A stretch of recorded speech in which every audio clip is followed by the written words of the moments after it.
जय हिंद दोस्तों, यात्राज क्लास में आपका बहुत बहुत स्वागत है।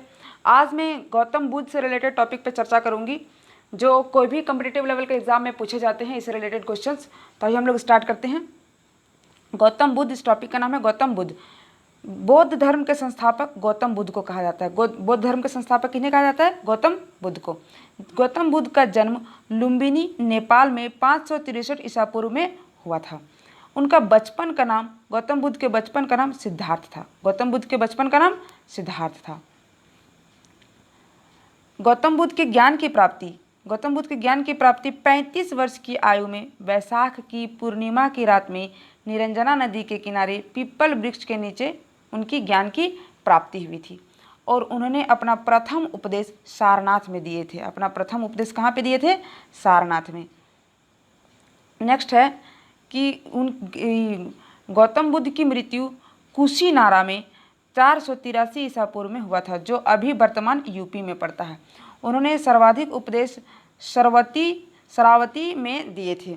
उनके पिता का नाम शुद्धोदन, उनके पिता का नाम शुद्धोदन था। उनकी माता का नाम महामाया, उनकी माता का नाम महामाया। नेक्स्ट, उनकी मौसी का नाम गौतमी थी। इनके बारे में इसलिए पढ़ा जाता है क्योंकि उनकी माता ने उनका लालन पालन नहीं किया था, उनकी मौसी ने उनका लालन पालन किया था, क्योंकि उनकी माँ की मौत बहुत जन्म के कुछ ही दिन बाद हो चुकी थी। उनका पुत्र, गौतम बुद्ध के पुत्र का नाम राहुल था। गौतम बुद्ध की पत्नी यशोधरा, गौतम बुद्ध की पत्नी का नाम यशोधरा था।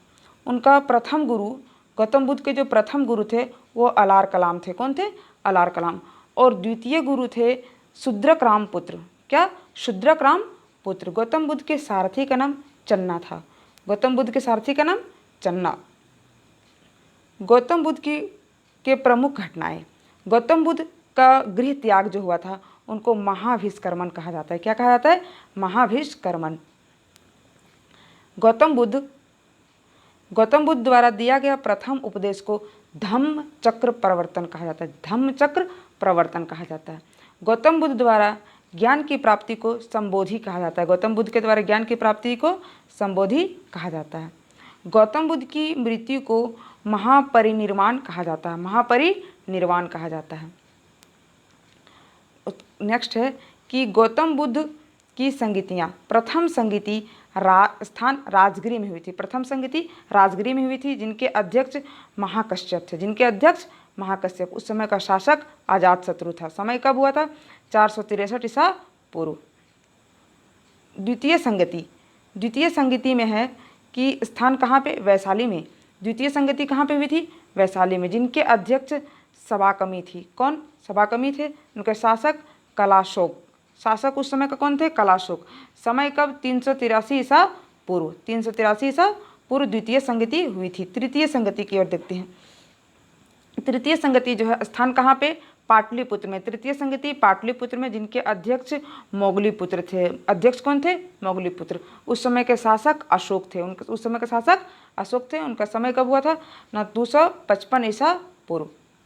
चतुर्थ संगति की ओर ध्यान देते हैं हम लोग। चतुर्थ संगति में है कि कहाँ पे हुआ था? कश्मीर में। चतुर्थ संगति कहाँ हुआ था? कश्मीर में, जिनके अध्यक्ष थे वसुमित्र। कौन थे? वसुमित्र। उस समय के शासक कनिष्ठ थे। समय कब हुआ था? 72 ईसा पूर्व।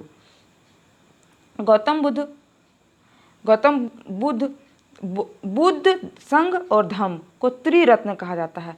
बुद्ध काल में त्रिरत्न किसको कहा जाता है? बुद्ध, संघ और धम्म को त्रिरत्न कहा जाता है।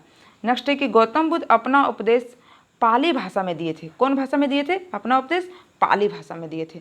गौतम बुद्ध के जीवन से संबंधित प्रमुख प्रतीक के बारे में हम लोग अभी देखते हैं। उनके प्रमुख प्रतीक, जन्म का प्रतीक क्या है? कमल। गौतम बुद्ध से रिलेटेड जन्म का प्रतीक क्या है? कमल। गृह त्याग का प्रतीक क्या है? घोड़ा। गौतम बुद्ध के गृह त्याग का प्रतीक है घोड़ा। उनकी मृत्यु का प्रतीक है स्तूप। उनकी मृत्यु का प्रतीक क्या है? स्तूप। निर्वाण का प्रतीक है पद चिन्ह। उनके निर्वाण का प्रतीक क्या है? पद चिन्ह। अब हम लोग देखते हैं कि बौद्ध संगीति के बाद बौद्ध धर्म दो भागों में, हिनायान और महायान में बंट गया था। बौद्ध संगीति के बाद बौद्ध धर्म का दो भाग में विभाजित हो गया था, हिनायान और Mahayana. Thank you for watching. मिलते हैं हम लोग नेक्स्ट वीडियो में।